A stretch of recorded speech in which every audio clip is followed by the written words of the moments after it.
Assalamualaikum warahmatullahi wabarakatuh. Selamat siang pemirsa, apa kabar Anda siang hari ini? Selain dua informasi tadi, Kabar Siang masih akan menghadirkan informasi lainnya. Langsung saja bersama saya Ana Telita, inilah Kabar Siang untuk Anda. Pemirsa, polisi berhasil menangkap 3 pelaku perampokan toko agen bank. Polisi menyita 4 senjata api rakitan jenis revolver, 27 amunisi dan kendaraan yang digunakan saat beraksi.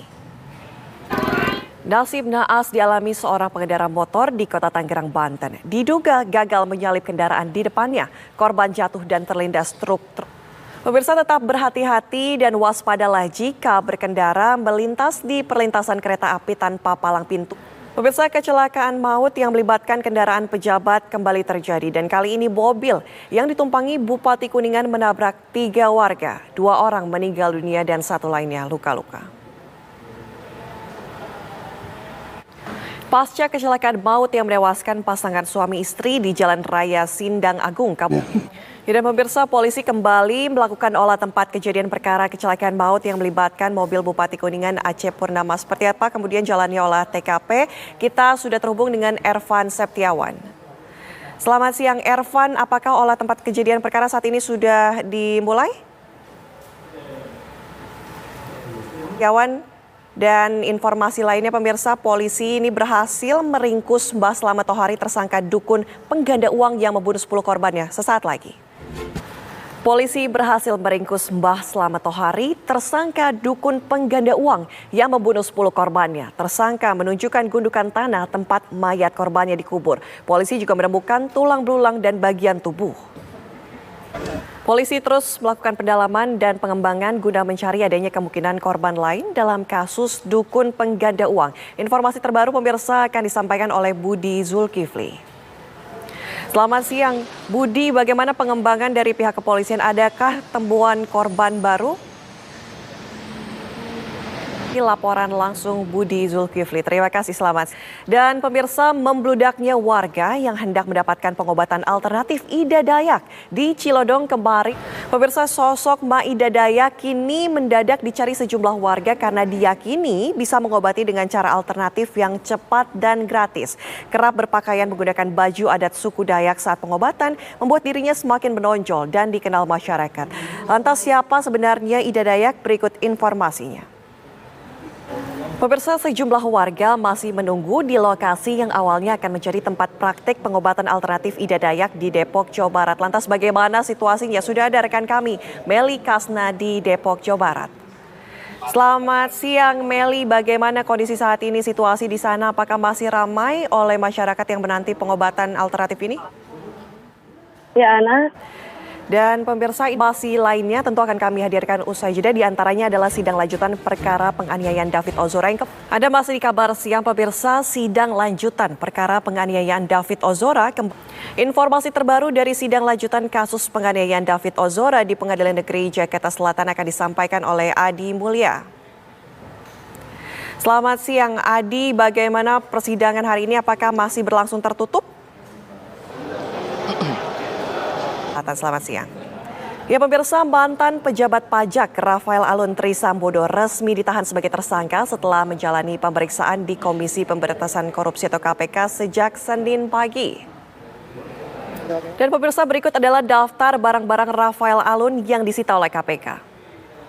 Pemirsa, Komisi Pemberantasan Korupsi atau KPK memberhentikan atau tidak memperpanjang masa jabatan Brigjen Endar Priantoro melaporkan Ketua KPK Firly Bahuri dan Sekjen KPK Cahya Hahareva ke Dewan Pengawas hari ini. Pelaporan ini terkait dengan pemberhentian dirinya sebagai Direktur Penyelidikan di KPK. Lantas bagaimana perkembangan dari gedung KPK terkait kasus Rafael Alun dan juga pemberhentian Endar Prasono? Sudah ada rekan kami Rizky Darmansyah dari gedung KPK Jakarta. Selamat siang Rizky, apakah sudah ada laporan langsung dari Endar Priasono ini kepada Dewan Pembina ataupun kepada pihak KPK? Iya, Ana Telita. Terima kasih laporan langsung Rizky Darmansyah dari gedung KPK Jakarta. Pemirsa, Kementerian Keuangan angkat suara merespon Menko Polhukam Mahfud MD yang mengungkap data pencucian uang impor emas senilai 189 Pemirsa, Kementerian Keuangan angkat suara merespons Menko Polhukam Mahfud MD yang mengungkap data pencucian uang impor emas senilai 189 triliun rupiah. Pihak Kementerian Keuangan menyatakan temuan tersebut sudah diproses di pengadilan meski pihak Bea Cukai akhirnya kalah. Dan pemirsa, berikut kami hadirkan informasi mengenai klasifikasi biaya masuk impor emas. Menko Polhukam Mahfud MD yang juga Ketua Komite Tindak Pidana Pencucian Uang mengungkap data perdagangan emas senilai 189 triliun rupiah. Di depan Komisi 3 DPR, Mahfud menyatakan laporan itu tidak sampai kepada Menteri Keuangan Sri Mulyani. Kasus dugaan penggelapan soal impor emas sebenarnya pernah diungkap oleh Kejaksaan Agung pada Februari 2022. Namun mengapa kasus ini tidak pernah tuntas? Akankah gebrakan Mahfud MD bisa membuat kasus TPPU impor emas menjadi terang? Pemirsa, Wali Kota Solo Gibran Rakabuming Raka menemui Gubernur Jawa Tengah. Pemirsa, Ketua Umum Partai Demokrat Agus Harimurti Yudhoyono siap hadapi tuntutan PK. Kepala Staf Kepresidenan Muldoko merespon pertanyaan ataupun pernyataan Ketua Umum Partai Demokrat Agus Harimurti. Ya pemirsa, Senin sore kemarin Wali Kota Solo Gibran Rakabuming Raka menemui Gubernur Jawa Tengah Ganjar Pranowo di Semarang.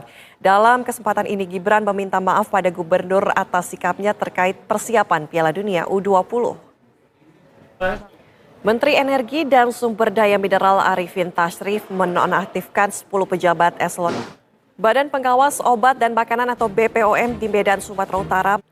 Pemirsa, Badan Pengawas Obat dan Makanan atau BPOM di Medan, Sumatera Utara melakukan sidak pengawasan produk makanan zat berbahaya. Kenaikan harga bahan pokok jelang Idul Fitri terlihat di beberapa pasar tradisional di Indonesia, seperti di Pasar Rawamangun, Jakarta Timur, di mana kebutuhan pokok yang mengalami kenaikan, yakni bawang bombay, bawang merah, dan telur ayam negeri. Berikut pemirsa, kita simak laporan Kurnia Amal dan juru kamera Muhammad Rafi berikut ini. Pemirsa, sejumlah harga kebutuhan pokok di Makassar juga mulai merangkak naik. Kenaikan terjadi pada komoditas sayur-sayuran akibat kurangnya pasokan. Seperti apa pantauan harga bahan pokok di Pasar Pabaeng-Baeng Makassar? Berikut laporan Andi Kumala dan juru kamera Zulkifli Gafar dari Makassar, Sulawesi Selatan. Pemirsa, bubur suruh warisan Sunan Bonang selalu ditunggu warga Tuban, Jawa Timur setiap bulan puasa. Ya pemirsa, di Bandung, ini siapa yang tidak tahu dengan bacang braga yang viral di Jalan Asia Afrika, Jawa Barat.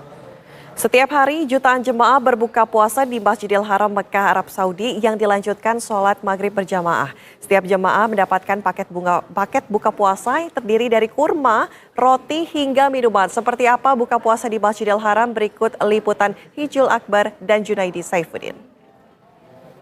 Pemirsa, mantan Presiden Amerika Serikat Donald Trump telah berada di New York untuk Mantan Presiden AS Donald Trump akan menghadapi dakwaan terkait perbuatannya membayar uang tutup mulut kepada bintang porno Stormy Daniels di masa kampanye Pilpres 2016. Dan berikut laporan rekan Yandri Subukti dari New York, Amerika Serikat.